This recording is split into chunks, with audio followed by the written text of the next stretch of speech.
முதலமைச்சருடைய 110 அறிவிக்கையாக இருந்தாலும் அல்லது தீர்மானங்களாக இருந்தாலும்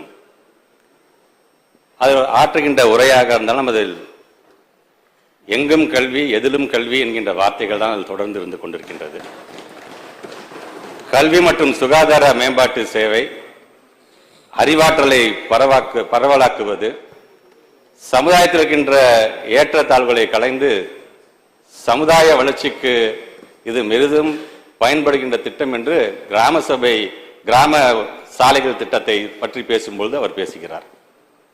வேலை வாய்ப்பு என்று வரும்போது மாதம் 1000 ரூபாய் தருபவர் மட்டுமல்ல, ஒரு மாதத்திற்கு 1000 ஆசிரியர்கள் என்ற வகையில் 18 மாதத்தில் 19,260 ஆசிரியர்களை நான் பணி நியமனம் செய்வேன் என்று சொல்லுகின்ற அந்த ஒரு அறிவிப்பாக இருந்தாலும், ஒரு காலத்தில் என்ன சாதி என்று கேட்டால் நீ படிக்க கூடாது என்பதற்காக கேட்கப்பட்ட கேள்வி, இன்னைக்கு நீ என்ன சாதி என்று கேட்போம் என்று சொன்னால் கல்வியிலும் வேலை வாய்ப்பிலும் நாங்கள் இடஒதுக்கீடு வழங்க வேண்டும் என்கின்றதற்கான ஒன்றிய அரசை வழிபடுத்துகின்ற அந்த தீர்மானமாக இருந்தாலும், இன்றைக்கு அதன் தொடர்ச்சியாக we are not social workers, we are contemplatives in the heart of the world என்று அன்னை தெரசா அவர்கள் சொல்வார்கள். உண்மைதான்.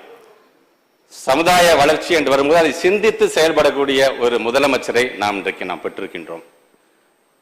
என்னதான் முத்தமிழர் கலைஞர் பிறந்த ஊர் என்று தஞ்சை மாவட்டத்தை சொன்னாலும், பொது வாழ்வில் சட்டமன்றத்திலே புகுந்த வீடாக அவருக்கு அடையாளம் காட்டியது எங்களுடைய திருச்சி மாவட்டம் தான்.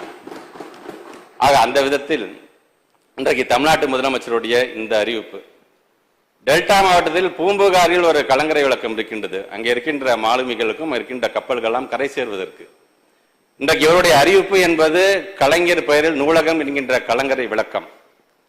இந்த கலங்கரை விளக்கத்தின் மூலமாக அறிவு சார்ந்த ஒரு சமுதாயத்தை படைப்பதற்கு, கரையேற்றுவதற்கு, அடுத்த கட்டத்திற்கு கொண்டு செல்வதற்கு இந்த கலங்கரை விளக்கம் அமையும். பூம்புகார் காவேரி பூம்பட்டினம், இது எங்களுடைய காவேரி பாய்கின்ற பட்டினம். முத்தமிழர் கலைஞர் அவர்கள் படிச்சா தாரன் பல திட்டங்களை கொண்டு வராரு, படிக்க தாரன் நம்முடைய மாண்பு தமிழ்நாட்டு முதலமைச்சர் பல திட்டங்களை இன்னைக்கு கொண்டு வந்து கொண்டிருக்கின்றார்.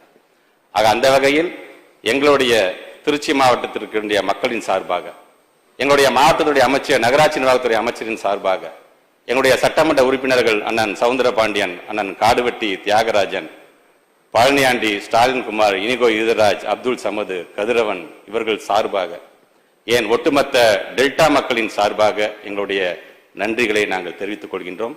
அறிவு சார்ந்த சமுதாயத்தை உருவாக்குவதற்கு தமிழ்நாட்டு முதலமைச்சருடைய கரத்தை வலுப்படுத்துகின்ற துறையாக எங்களுடைய பள்ளிக்கல்வித்துறை இன்றைக்குமே இருக்கும்.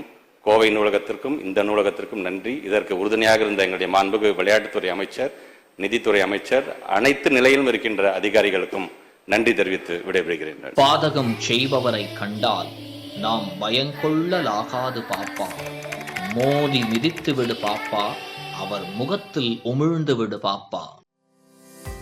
அண்மை செய்திகளை உடனுக்குடன் தெரிந்து கொள்ள இணைந்திருங்கள் இயம்நாடு தொலைக்காட்சியுடன்.